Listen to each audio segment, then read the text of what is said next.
Hello बच्चों, welcome to स्पर्धा YouTube channel. आज हम बात करेंगे question number 2 of chapter 3 matrices exercise 3.1 की। ठीक है, पिछले वीडियो लेक्चर में हमने बात की थी क्वेश्चन नंबर 1 की, और उससे पहले हमने आपको इंट्रोडक्शन वीडियो भी प्रोवाइड की है। तो प्लीज़ अगर आपने अभी तक वो नहीं देखी है तो देखिए उसको, आपकी कंसेप्ट क्लैरिटी में वो बहुत हेल्प करेगी। ठीक है, और आपको आगे क्वेश्चन सॉल्विंग में भी बहुत हेल्प करेगी। तो आइए बात करते हैं क्वेश्चन नंबर 2 के बारे में। तो क्वेश्चन नंबर 2 इज कहता है if a matrix has 24 elements what are the possible order it can have, what if it has 13 elements. कहता है एक मैट्रिक्स के अंदर कितने टोटल नंबर ऑफ एलिमेंट्स है, 24। ठीक है, फिर वो कह रहा है कि what are the possible order it can have. Possible order it can have, पहले पार्ट, इसमें 2 पार्ट है। ठीक है, तो पहले पार्ट में वो बात करता है कि एक मैट्रिक्स है, उसके अंदर 24 एलिमेंट्स है, तो तुम उस 24 एलिमेंट से कितने पॉसिबल ऑर्डर की मैट्रिसेस जो है वो कंस्ट्रक्ट कर सकते हो।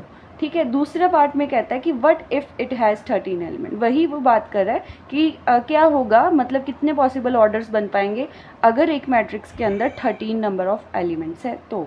ठीक है जी, तो सबसे पहले हम पहले पार्ट की बात करते हैं, थोड़ा सा एक समझ लेते हैं इसको। इसमें क्या है कि कहता है कि 24 एलिमेंट है एक मैट्रिक्स के अंदर, तो 24 एलिमेंट्स को मतलब कि तुम किस तरीके से अरेंज करके मैट्रिसेस फॉर्म में लिख पाओ। ठीक है, तो वो कैसे पता चलता है, वो पता चलता है कि उसको किस ऑर्डर की मैट्रिक्स तुम उससे बना सकते हो। ठीक है, कितने पॉसिबल ऑर्डर की मैट्रिक्स बना सकते हो, इसीलिए उसने लिखा है what are the possible order it can have. ठीक है, तो कैसे निकालते हैं ये, आपको क्या करना है, आपको सिंपली देखना है कि आप 24 को किस तरीके से, कितने तरीक़ों से तोड़ के लिख सकते हो।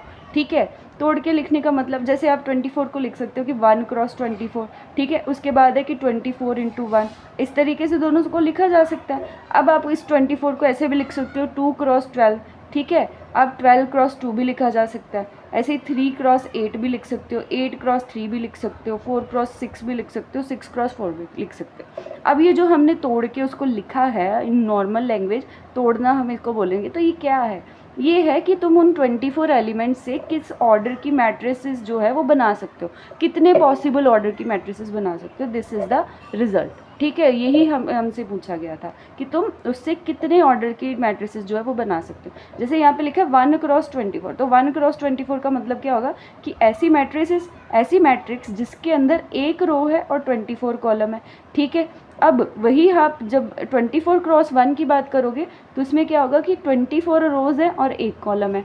ठीक है, वही आगे बढ़ेंगे 2 क्रॉस 12 के लिए, तो 2 क्रॉस 12 में क्या होता है बच्चे, 2 रोज़ होंगी आपकी मैट्रिक्स में और 12 कॉलम होंगे। ठीक है जी, और वही आप बात करें 12 क्रॉस 2, 12 क्रॉस 2 में क्या होगा, 12 क्रॉस 2 मीन्स आपकी 12 रोज़ होंगी और 2 कॉलम रहेंगे। ठीक है, इसीलिए ये 2 क्रॉस 12 को आप 12 क्रॉस 2 के इक्वल नहीं कह सकते, ये दोनों चीज़ें अलग बात है, ये ऑर्डर डिफरेंट होता है मैट्रिक्स का। ठीक है, तो 3 क्रॉस 8 वैसे ही कैसे क्या बोल सकते, 3 नंबर ऑफ रोज़ उस मैट्रिक्स के अंदर होंगे और 8 आपके नंबर ऑफ कॉलम्स होंगे। वही 8 क्रॉस 3 का मतलब क्या होगा कि उस मैट्रिक्स के अंदर क्या होंगे बच्चे, 8 रोज़ होंगे और आपकी 3 क्या होंगे, कॉलम्स होंगे। अब 4 क्रॉस 6 का मतलब कि उस मैट्रिक्स के अंदर आपकी 4 आप लिख दो रोज़ हैं। ठीक है, और आपकी 6 क्या बनेंगे, कॉलम बनेंगे। ठीक है, और 6 क्रॉस 4 लिखोगे तो 6 रोज़ रहेंगी और कॉलम कितने रहेंगे, 4 कॉलम रहेंगे। तो ये पॉसिबल वे से आप 24 एलिमेंट्स को अरेंज करके लिख सकते हो in the term of matrices. तो ये आ गए उसके पॉसिबल ऑर्डर, तो ये हो गया हमारा पहला पार्ट। दूसरे पार्ट में वो कह रहा है कि what if it has 13 elements. क्या होगा अगर तुम्हारी मैट्रिक्स के अंदर टोटल कितने एलिमेंट्स है बच्चे, जितने भी हैं 13 एलिमेंट्स हैं, तो उस केस में कैसे आप इसको लिखोगे। तो आपने देखना है कि 13 एक प्राइम नंबर है, तो प्राइम नंबर है तो इसको तोड़ा तो नहीं जा सकता, तो एक ही तरीका है इसको तोड़ने का। क्या तरीका है कि आप लिख दो 1 cross 13 and 13 cross 1, this is the only, आप इसको फैक्टराइज कर सकते हो मेथड है, और इसका कोई मेथड नहीं है क्योंकि ये क्या है, एक हमारा प्राइम है। तो इसका मतलब क्या है कि तुम्हारा मैट्रिक्स किस तरीके से बनेगा, जिसमें क्या होंगे, या तो एक रो हो जाए, ठीक है, या क्या हो जाए 13 कॉलम हो जाए साथ में, ये बन जाएगी मैट्रिक्स जिसका ऑर्डर 1 क्रॉस 13 है। दूसरी मैट्रिक्स कैसे बना सकते हो आप इन 13 एलिमेंट्स के साथ, कि उसमें 13 रोज़ हो जाए और एक कॉलम हो जाए। तो ये आपकी कौन सी बन रही है, example of row matrix and column matrix. और अगर वो नहीं पता तो जाके इंट्रोडक्शन वीडियो देखिए। चलिए यहीं पे आपका ये क्वेश्चन सेकंड जो है वो सॉल्व हो जाता है। Thank you so much for joining this video.